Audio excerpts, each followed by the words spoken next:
Confronter les documents du hub sur le standard tant national qu'international, c'est l'essentiel des matières parcourues tout au long du 3e jour de l'atelier national de constitution du hub et de la mise en place de ses organes de gouvernance. M.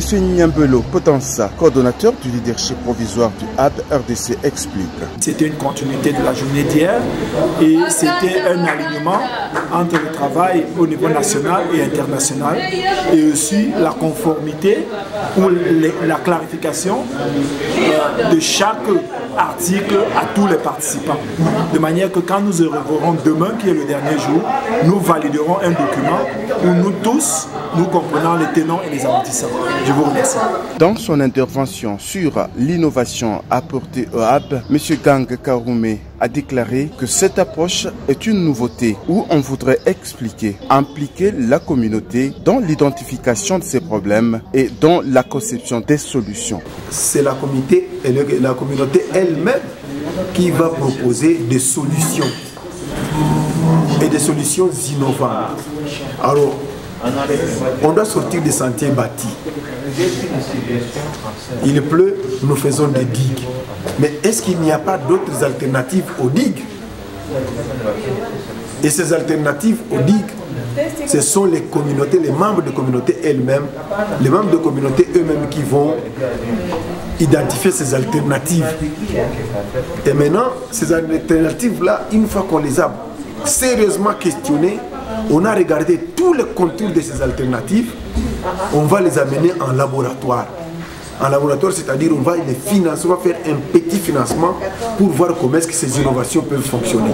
Par exemple, si j'ai pris le cas des inondations où on fait des digues pour barrer la route à l'eau ou pour dévier l'eau, un membre de communauté dit par exemple, est-ce qu'on ne peut pas construire des maisons sur pilotis, des maisons sur les arbres? On dit ok, sur pilotis, pardon. Sur pilotis. Alors on va amener au laboratoire pour voir est-ce que ça peut fonctionner. Et si ça fonctionne, on se pose la question, est-ce que toute la communauté est prête à adopter ce système de construction des maisons sur pilotis, par exemple? Est-ce que c'est réplicable? Est-ce que la communauté voisine, qui a aussi des problèmes des inondations, peut accepter cette alternative? Est-ce que c'est faisable localement? C'est-à-dire, est-ce qu'on peut trouver des matériaux pour le faire, des techniciens pour le faire? De telle sorte que on ne va pas dire le papa qui construisait des maisons sur pilotis est décédé et c'est terminé. Est-ce que c'est faisable localement? Est-ce que le matériel est trouvable localement? Est-ce qu'on peut répliquer cette expérience? Est-ce qu'on peut mettre cette expérience à échelle? C'est principalement ça le programme des innovations. Pour sa part, M.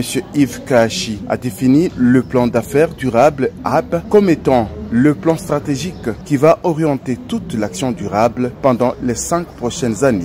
Ça inclut la vision, la mission, les valeurs, les objectifs, la théorie des changements pour atteindre cette vision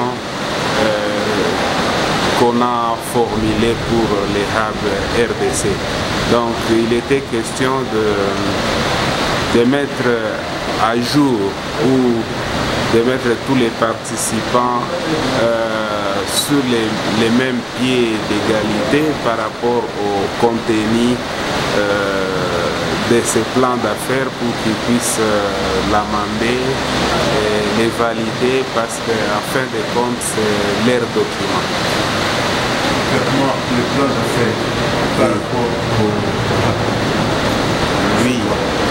Oui, comme je l'ai dit tantôt, ça montre un peu ce que les hubs seront en train de faire pendant les 5 prochaines années. Quels sont les axes stratégiques? Ce plan contient 5 résultats principaux qui vont guider toute l'action du hub RDC. On peut connaître ces résultats?